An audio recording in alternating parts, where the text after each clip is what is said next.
Once upon a time, there was a secret kingdom floating in the endless blue sky. This was not an ordinary forest made of soil and stone, but a living world woven from light, magic, and quiet wonder. The tall silver-green trees shimmered softly as if moonlight lived inside their leaves, and flowers bloomed in colors no human eye had ever seen before. Clear rivers curved gently through the land, like glowing threads, reflecting the stars even during the day, and every breeze carried a soft music that made the entire sky feel alive. In the heart of this beautiful kingdom lived a gentle emerald-winged fairy named Pippen Leaf, a guardian whose kindness was known by every creature of the forest. She lived in a small cottage grown from living vines and moss, surrounded by glowing mushrooms, floating blossoms, and tiny dust sprites that slept inside curled leaves. Every morning, rabbits, birds, and little fairies gathered outside her door to wake her with cheerful voices, calling her name and reminding her that the forest was waiting for her magic.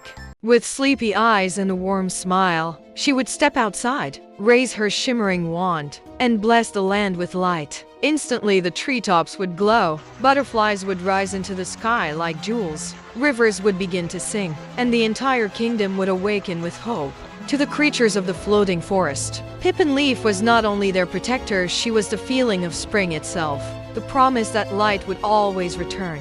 But far beneath the earth, hidden under mountains of stone and darkness, there existed another kingdom that was nothing like the sky above. Deep inside a vast black palace lived a cruel and greedy magician named Magnor, a man who had survived for centuries by fearing only one thing: growing old. Time was his greatest enemy, and he had spent years learning forbidden magic. To escape it, a cursed mirror in his chamber whispered dark secrets to him, teaching him how to steal youth from the women he married. Their beauty and life would fade in an instant, while his own youth returned. 3 brides had already suffered this terrible fate, and now they lived in his palace as weak, forgotten servants, their dreams stolen along with their years. One day, while staring proudly at his reflection, Magnor suddenly noticed a tiny wrinkle forming beneath his eye. For a moment he froze in silence, and then fear exploded inside him. His hands began to shake, and his voice cracked with panic as he whispered, then shouted,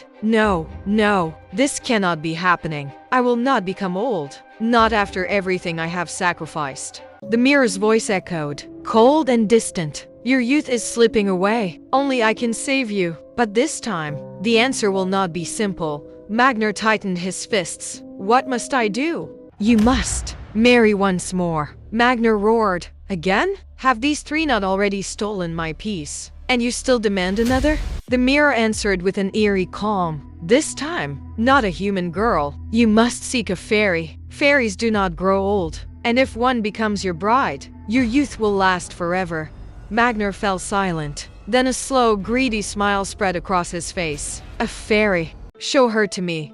The mirror shimmered softly, revealing a vision of a green-winged fairy standing beside a quiet river, sunlight glowing through her wings. Magnor whispered in awe, "So beautiful." "Perfect." The very next morning, while Pippen Leaf laughed peacefully with her tiny friends beside the water, a sudden swirl of black smoke rose silently behind her. Before she could understand what was happening, the cold magic wrapped around her like a living shadow, and in a single heartbeat, the bright sky forest disappeared.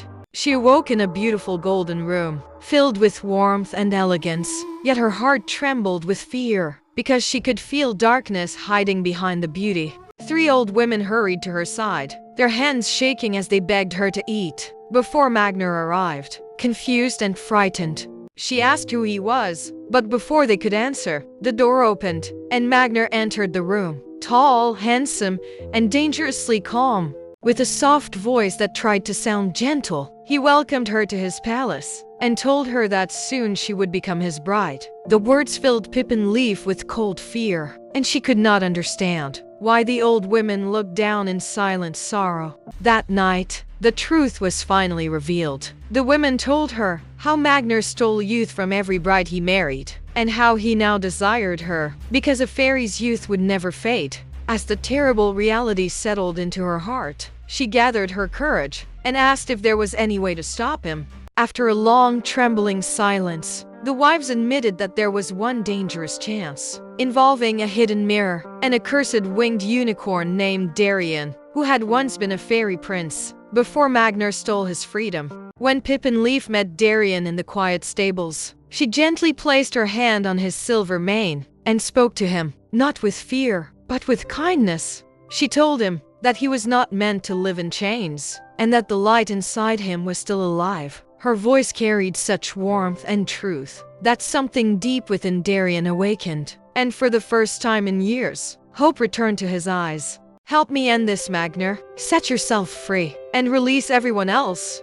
Darion lowered his head in quiet agreement. Pippen Leaf gathered the final spark of her fading magic, and called the ancient fairy light sleeping within him. His horn blazed into radiant gold, like a key shaped from pure sunlight. "That horn can unlock the hidden chamber," one of the wives whispered softly. "Inside rests the second mirror, the mirror bound to Magnor's fate. Shatter it, and his power will fade forever." Darion guided Pippen Leaf toward a concealed door of ancient stone. Slowly, he bent his head and brought his radiant horn close to the surface. The stone surface trembled, then slowly melted away. Beyond it, a silent chamber waited, where a mirror stood hidden beneath deep red cloth. "That is the one," Darion whispered. Pippen Leaf carefully covered the mirror, and together, they carried it toward Magnor's chamber. She gently removed the ancient mirror, and in its place, raised the hidden one they had carried. At dawn, when Magnor stepped into his chamber, his eyes fell instantly upon the mirror, now hidden beneath a draped cloth. "Who dared touch my mirror?" he growled darkly. "Those foolish witches." With a sharp, impatient motion, he tore the cloth away. "Let me behold my own beauty." But as the words left his lips, his voice faltered and broke. The moment he looked into the mirror, instead of youth, he saw age staring back at him. Magnor fell to his knees, screaming in terror, as he became an old man. A surge of magic burst from the mirror, dragging him inside. He clawed at the edges, in panic. But it was too late. The mirror pulled him in completely, and then shattered into silence. The whole palace began to shake, and the enchanted stone at the entrance split apart. The darkness faded, like a storm losing its breath. The three wives slowly returned to their young and radiant forms. Darion's unicorn shape faded, and he became a radiant fairy prince, with shining silver wings. Pippen Leaf stepped into the open air, breathing fresh freedom for the first time in days. Magnor was gone, lost forever inside the shattered mirror. Pippen Leaf and Darion flew back to the floating forest in the sky. When they arrived, the forest burst into joy, trees shining, rivers singing, and blossoms opening in swirling colors. Darion was welcomed home as the long-lost prince of the clouds, and Pippen Leaf, gentle, kind, and endlessly brave, was honored as the fairy who ended a darkness centuries old. Spring blossomed once more, the floating forest flourished again, and a new story began in the Sky Kingdom. If this story touched your heart, don't forget to like, subscribe, and step into the next magical journey with Whimsy Vision. Until our next story, keep believing in the light.